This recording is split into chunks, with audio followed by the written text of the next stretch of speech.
received its interim dividend from the port for the year ending 30 September 2015, 3.9 million, and in June also paid out a $4 million dividend to council, taking total dividends for the year for 7.1 million, and that was as reforecast by council in April.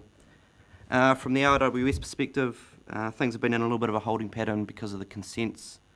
So for June, $205,000 of expenditure, mainly around sort of dockland exchange and some losing reach stuff, the water contract team, and the BOI referral process. So happy to take any questions on any of that. So, excuse me, questions? Questions on any of the narrative preceding that? Councillor Barker. It's not on this, but there was a question in my mind. I see the comment in the paper today about the swap of land with stock and possible litigation. Would you like to give us an update on that and whether you see this and what you see as the risk in this? I think it's fair to say that the docks run a long, thorough process which is close to completion, and in that process they assessed the values of the exchange. They've done that. They've both taken views that we provided them with and technical assessment that we did. They then chose to initiate their own review using 4 ecologists from around the country with a long history, and that technical review, looking at the biodiversity values and ecological values, concluded that it was a worthy addition to the forest park and actually quite a good deal. I mean, if you really want to get down to layman's English on it. In terms of the process points, and Trevor, since you're here, you just feel if I'm getting this wrong legally, Trevor will straighten me out. But the opposition to the exchange would appear to be based on technicalities as to the method that DOC's using. We have a legal view that there is no problem there, but others have expressed a slightly different view, so we'll just wait and see what happens. But fundamentally, the value of the exchange is pretty clear cut in our mind, and I think it is. I think that's on the public record. A little bit of commentary about, while I do want to close this one off, that how come we didn't do this 3 years ago? Well, actually, we did start this process 3 years ago. We identified this at the point of feasibility, and in the case of the department, they wanted to initiate this process when we were closer to the end of the overall process. So this has been on a horizon for a long time. It's not new. Just from the Taiwhenua Tamatea, we, along with other hapu that had an interest in this, were invited last Saturday to to inspect the dam site in relation to the land swap. And it was a little bit of a late invitation. We already had a Taiwhenua meeting, but our chairman has said that just because we're not jumping up and down like some of the Hastings hapu, that we even any way less interested in it. It's just that we've agreed that the land swap is the best thing for our particular Taiwhenua, which is one of the best in Hawke's Bay. Supplementary question to my original one. I asked about risk. You didn't address risk. You talked about the process, but do you still see the risk? Do you see a risk of this being litigated as low, high or moderate? Don't know whether I want to give an absolute call on that. That's entirely in the hands of other parties, actually. But as if you want my personal opinion on risk and the ultimate risk of not getting this transaction done, I don't think the risk is I don't think the risk of material risk is high. It might be delay risk. Okay. Councillor Hewitt. Thanks, Chairman. During the Board of Inquiry process, I understand that there was a judicial review going on, so you were unable to be commenting publicly on a lot of the misinformation that was out in the media. So now that process is over, I'm interested in what sort of comm strategy you have to start putting some of the misconceptions to rest. I think it probably started today with the chairman's rather detailed analysis of the workability of the consent conditions. But maybe what I will say is this, is that if we were to go back 5 years to right to the origin of both the plan change and the feasibility work, it was all, and I'm, because I've got the entire history of this thing personally, it was always the intention that we would deliver both an environmental ecological benefit to the river system through a combination of plan change, tighter regulation, tighter environmental regulation, as well as using an infrastructure solution as well, both which had a number of dimensions to it. It had a dimension that was about resilience, economic and social resilience, as well as productivity appropriately, nested inside a regulatory framework. So that basic principle has not changed one iota in this process. What has happened is that one particular partially influencing factor on ecological health has become the thing that's been talked about for the last 2 or 3 years. And our comp strategy around environmental ecological performance here will start referencing heavily ecological health, which is influenced by all sorts of issues: flows, sediment, riparian planting, water temperature, all those things. And I think that's where a mature debate should go on the subject. So if I can just add to that, you're quite right, Councillor Hewitt. We have taken a deliberately kind of non-reactive, some would say passive, but it was intentionally so, communications approach until the whole of the process with the Board of Inquiry was finished. There have been many provocative things said by other parties, and we have resisted provocation. We will be taking a more active communication strategy from here on in, and to that end, we're meeting with a communications advisor external to the whole set of arrangements thus far for a fresh pair of eyes, and we're doing that on Tuesday of next week, I think. Just another question, different tack again, but it's been quite rightly identified that HBRIC isn't actually going to be running this dam. It'll be a combination of other parties. Can you just give us a flavour? How far down the track are those discussions about forming a limited partnership to take this scheme forward? Oh, I think I need to bring a paper to the board, which I'll probably do in the August meeting around the timing for that. But ultimately that would be a limited partnership, assuming that's the structure, and it's most likely will be the structure. I don't see that changing a great deal, but it'll still be subject to other investor views, which we've got to work through. Ultimately, the IP would transfer into that vehicle, or the IP and the consents, actually. But maybe, so that's a wee bit of a work in progress, Chairman. But the other comment I'd make is that any investor looking into this thing is concerned with the very same issues that the HBRIC board is, as well as yourselves in many ways. And that is of all the tests that we're looking at, do they stack up, including the environmental ones? So technically, excuse me, and in a documentation sense, we're ready to press the button to form the limited partnership. In the sense that we have the agreement for it constructed and the constitution for its general partner and all those kinds of things already done, and you can form the limited partnership with only one partner. So we could do it now, and then others join. But of course, in the process of working through everything with other investors, we need to be sure that they're happy with the agreement and the constitution of the general partner and those kinds of things. So it would be premature to do it now, even though we could. And we need to get closer to having a subscription agreement with those investors lined up, and then those things can go together. We are ready. Further questions? I think we've had a fairly good go at this. Someone happy to move them? You happy to move?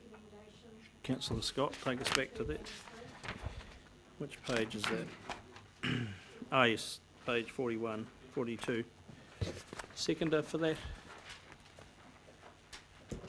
Happy to second that, Councillor Pipe. You wish to speak, Councillor Scott?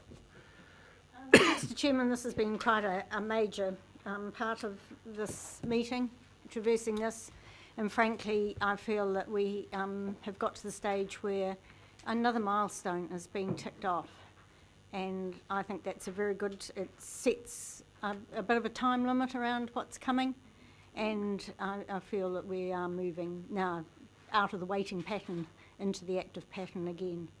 So I'm very pleased to have received this paper today on the workability. We've been given a thorough amount of information, both legal and from the board, as to how they've worked through the various scenarios, and I feel quite confident that this recommendation, which accepts that they have workable conditions, is the right one. So I'm very pleased that we're in a position to actually take another step forward.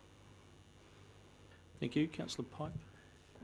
No, it's been a very informing discussion, actually, over the last couple of hours. So thank you to the board. Thank you, Andy, and thank you, Andrew, as well. And we look forward to the progress from here on, now that we've ticked off this condition precedent.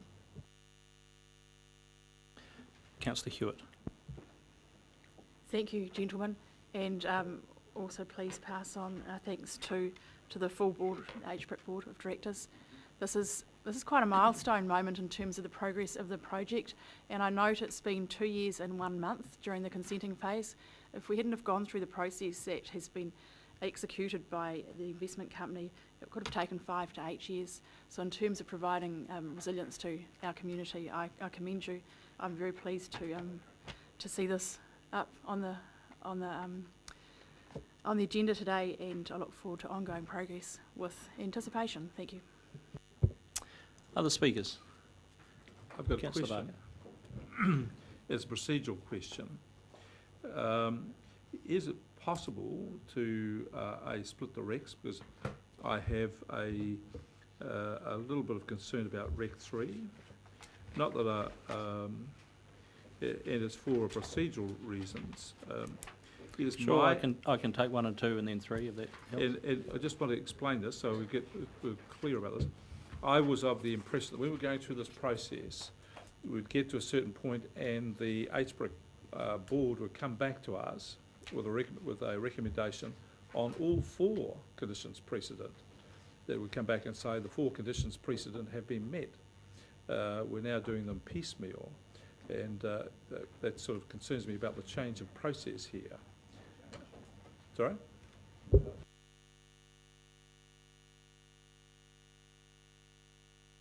I think you're possibly wrong, but I'm reluctant to tell you that, Councillor Barker. Well, could I say, Chair, you would be the only person I know who's reluctant to tell me I'm wrong. Normally everybody's very happy to. So but to give you some confidence in making some decisions today, I'm happy to put 1 and 2 up and then 3 subsequent to that. They will come back with the 4 conditions precedent having been met, but there was nothing about us dealing with each one as it came along. Well, at some stage, everything will be met, or not. Yeah. I get that, but I just want to say to you, I was left the impression when we started this journey that we were going to come, the HBRIC board were going to come back to us, having been given having set the 4 conditions precedent. The board were going to come back with the 4 and tell us the 4 conditions have been met, and we were going to then make a decision about the whole 4, rather than one decision here, one decision there, another decision somewhere else. The 4 conditions without having the recommendations in front of me, I'm not. I can't give you absolute clarity on that.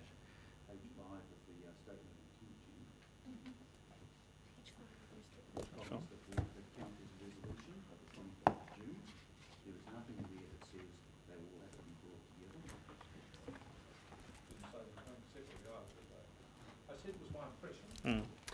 And I think we've dealt with it. We can vote accordingly. Yeah. Do you wish to speak further, Councillor Baker? Other speakers? I'll do 1 and 2 and then 3 subsequent to satisfy Councillor Barker's issue.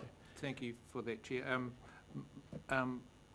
My concern is not so much around the fact that we're dealing with these 1 at a time rather than all 4 together. My concern is actually that this condition is not met in its entirety, and it was quite surprising to me that it came before us at all, because although I'm satisfied from our discussions and the advice we've got from lawyers and so forth, and the representations made by HBRIC, and I think it's been a good discussion, and thank you for the information you've put up. Although I'm satisfied we have a workable consent, that has not been confirmed by the investors, because we don't even know what the investors are. And there are two elements to this condition precedent. One is that HBRIC and HBRC are satisfied, and the other is that the investors are. And for the life of me, I have no idea why we're being asked to approve half a condition precedent, and that's why I won't support it. I'll support it at the point in time when the investors are confirmed to us that they are satisfied that they have that we have a workable resource consent, and then we can complete this condition precedent in its entirety, which is how it should have been done. Mr. Chairman? I disagree with that. I think it's just, it's practical and realistic to deal with matters as and when they can be resolved. And of course, it's a qualified sign off on that particular condition precedent. And in fact, if investors are not happy with the consent and conditions, there will be no investors. So I would recommend to everyone that we get this one out of the way and move on. Other speakers wish to sum up? Move it. Chairman Brown, I would like clarity first that although you're taking this as point 1 and 2 and then point 3, that this is summing up for all 3 points and there'll be no further speaking No to further that. speaking, no. Thank you. Well, then I will sum up. You have to start somewhere, and it's quite plain that there was never any description that there was a point that everything, and we would decide everything in one fell swoop. This is putting a stake in the sand that there are workable consents. This is a very important vote on this, because the parties that are interested in this want some direction that we do believe that these are workable consents. We've heard the evidence today, we've heard the legal evidence, and we've heard the evidence of the analysis by the HBRIC board. And that tells us that these are workable consents, and this is affirming that we accept that recommendation. The fact that the consent is, the condition is not met in its entirety is quite plainly delineated by the fact that it's subject to confirmation by other investors. And that will come at a point when there are other investors. And as has already pointed out, if they don't believe that these are workable, they won't be investing. So you can't, the continual cart before the horse or the horse before the cart will never make progress as long as we go in circles saying we can't do anything till everything is done. So this is the first step in this, and making a step forward after a long period of waiting. And I would urge my fellow councillors to recognise it's time to start making some progress. Thank you, Councillor Scott, for summing up. So just so we're clear, I will now put recommendation 1 and recommendation 2. All those in favour, please say aye. Aye. Contrary, no. Carried. Recorded. All in favour of recommendation 1 and 2?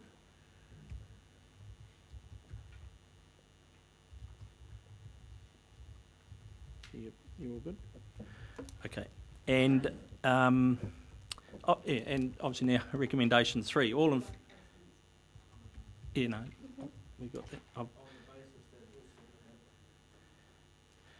And now I put recommendation 3. All those in favour, please say aye. Aye. And against? No. We'll better record that one too. All in favour? I'll call for a division there.